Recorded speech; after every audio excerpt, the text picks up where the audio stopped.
రాబోయే పార్లమెంట్ ఎన్నికలలో విజయావకాశాలపై భారతీయ జనతా పార్టీ భారీగా ఆశలను పెట్టుకుంది. డబుల్ డిజిట్ స్థానాల్లో గెలవాలని కాషాయ పార్టీ వ్యూహాలు పన్నుతోంది. కనీసం 10 లోక్సభ స్థానాల్లో అయినా గెలవాలని డిసైడ్ అయింది. మరోవైపు కేంద్ర మంత్రి రాష్ట్ర పార్టీ అధ్యక్షుడు కిషన్ రెడ్డి గెలుపుపై సందేహాలు వ్యక్తమవుతున్నాయి. పార్టీ రాష్ట్ర అధ్యక్షుడి గెలుపుపైనే అనుమానాలు వ్యక్తమవుతూ ఉండడంతో అనుకున్న స్థానాల్లో గెలుపు సాధ్యమేనా అనే అనుమానాలు కూడా వ్యక్తమవుతున్నాయి. ఈ పరిస్థితిని అధిగమించేందుకు ఆయన ఎటువంటి వ్యూహాలు అమలు చేయబోతున్నారు అనేది ఆసక్తికరంగా మారింది. ఇప్పుడు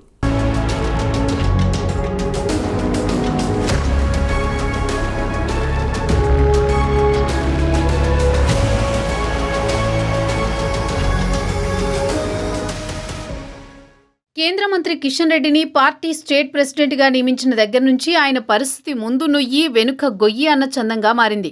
ఇటీవల అసెంబ్లీ ఎన్నికల్లో టికెట్ల కేటాయింపు విషయంలో విభేదాలు పొడుచూపాయి. టికెట్ దక్కని వారు అసంతృప్తిగా గళం వినిపించారు. దీనికి కారణంగానే సికింద్రాబాద్ పార్లమెంటు పరిధిలో గెలుపుపై సందేహాలు వ్యక్తమవుతున్నాయని తెలుస్తోంది. పార్టీ కోసం కష్టపడిన వారికి కాకుండా ఇతరులకు కేటాయించడంతో ఆ సమయంలో నేతలంతా బహిరంగంగానే ఆయనపై విమర్శలకు దిగారు. అప్పటి నుంచి పార్టీ కార్యక్రమాలకు కూడా దూరంగా ఉంటున్నారు. టికెట్ దక్కని వారు ఇప్పటికే సైలెంట్ అయిపోగా అసెంబ్లీ ఎన్నికల ఫలితాల అనంతరం ఇంకొందరు నేతలు సైతం డీలా పడ్డారు. అప్పటి నుంచి ఇప్పటి వరకు నేతల్లో జోష్ నింపేలా రాష్ట్ర నాయకత్వం ఏ ఒక్క కార్యక్రమం చేపట్టకపోవడం గమనార్హం. దీంతో శ్రేణులు నిస్తేజంగా ఉండిపోయాయని విశ్లేషకులు చెబుతున్నారు.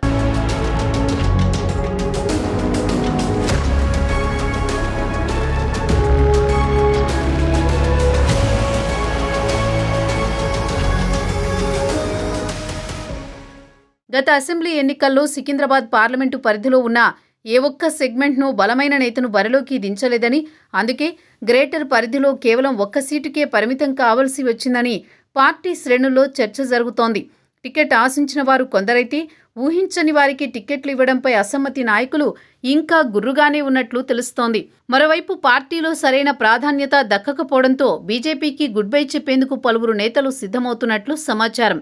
ఈ జాబితాలో ప్రముఖ సినీ నటి జయసుధతో పాటు ఆకుల రాజేందర్ ఉన్నారనే ప్రచారం జోరుగా సాగుతోంది. ఇప్పటికే పార్టీలో అంతర్గత కుమ్ములాటలకు తోడు ఇలాంటి పరిణామాలతో రాష్ట్ర నాయకత్వానికి ఏం చేయాలో పాలుపోవడం లేదని తెలుస్తోంది. గత అసెంబ్లీ ఎన్నికల్లో సికింద్రాబాద్ టికెట్ ఆశించి భంగపడ్డ బండా కార్తికారెడ్డి సైతం అసంతృప్తితో ఉన్నట్లు తెలుస్తోంది. అందుకే పార్టీ కార్యక్రమాల్లోనూ ఎక్కడా కనిపించడం లేదని పార్టీ శ్రేణులు చెబుతున్నాయి.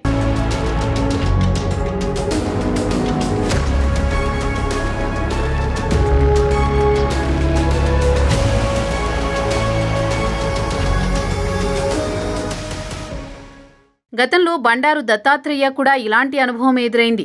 క్యాడర్ను పెద్దగా పట్టించుకోకపోవడంతో ఆయన ఓటమి చవిచూశారు. ఇప్పుడు కిషన్ రెడ్డి విషయంలోనూ అదే సీన్ రిపీట్ కానుందా అనే అనుమానాలు వ్యక్తమవుతున్నాయి. 2018 అసెంబ్లీ ఎన్నికల్లో అంబర్పేట నుంచి పోటీ చేసిన కిషన్ రెడ్డి ఓటమి చవిచూశారు. అయితే మోదీ చరిష్మాతో పాటు ఓటమి వలన వచ్చిన సింపతితో ప్రజలు సికింద్రాబాద్ పార్లమెంటు స్థానం నుంచి ఆయనను గెలిపించారు. ఈసారి కూడా ఆయనకు అయోధ్య రాముడితో పాటు మోదీ చరిష్మానే కలిసొచ్చే అవకాశం ఉంది. కానీ అసెంబ్లీ ఎన్నికల్లో గెలుపుతో ఫుల్ జోష్లో ఉన్న కాంగ్రెస్ అత్యధిక పార్లమెంటు సీట్లు సాధించాలని గట్టిగా ప్రయత్నాలు చేస్తోంది. గత అసెంబ్లీ ఎన్నికల్లో బీఆర్ఎస్ను కాదని ప్రత్యామ్నాయంగా కాంగ్రెస్ను ఎంచుకున్నారు రాష్ట్ర ప్రజలు. కానీ ఇటీవల అసెంబ్లీ ఎన్నికల్లో సికింద్రాబాద్ పార్లమెంటు పరిధిలో 7 అసెంబ్లీ స్థానాల్లో 6 స్థానాల్లో బీఆర్ఎస్ విజయం సాధించింది. ఈసారి కూడా అదే సీన్ రిపీట్ అయితే బీజేపీ పరిస్థితి ఏంటనేది ప్రశ్నార్థకంగా మారింది.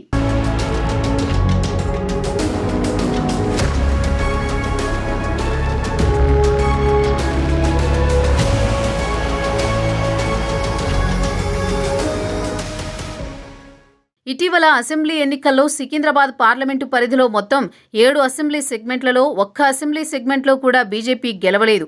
గ్రేటర్ పరిధిలో కేవలం ఒక్క సీటుకే పరిమితమైంది. అయితే గతంతో పోల్చుకుంటే ఓటు బ్యాంకు పెరిగిందని బీజేపీ చెప్పుకుంటోంది. ముషీరాబాద్ సెగ్మెంట్లో బీజేపీ 35,423 ఓట్లు, సికింద్రాబాద్లో 25,202, అంబర్పేట్లో 49,879, ఖైరతాబాద్లో 38,094, జూబ్లీహిల్స్లో 25,866, సనత్ నగర్లో 30,730, నాంపల్లిలో 11,216 ఓట్లు పోలయ్యాయి.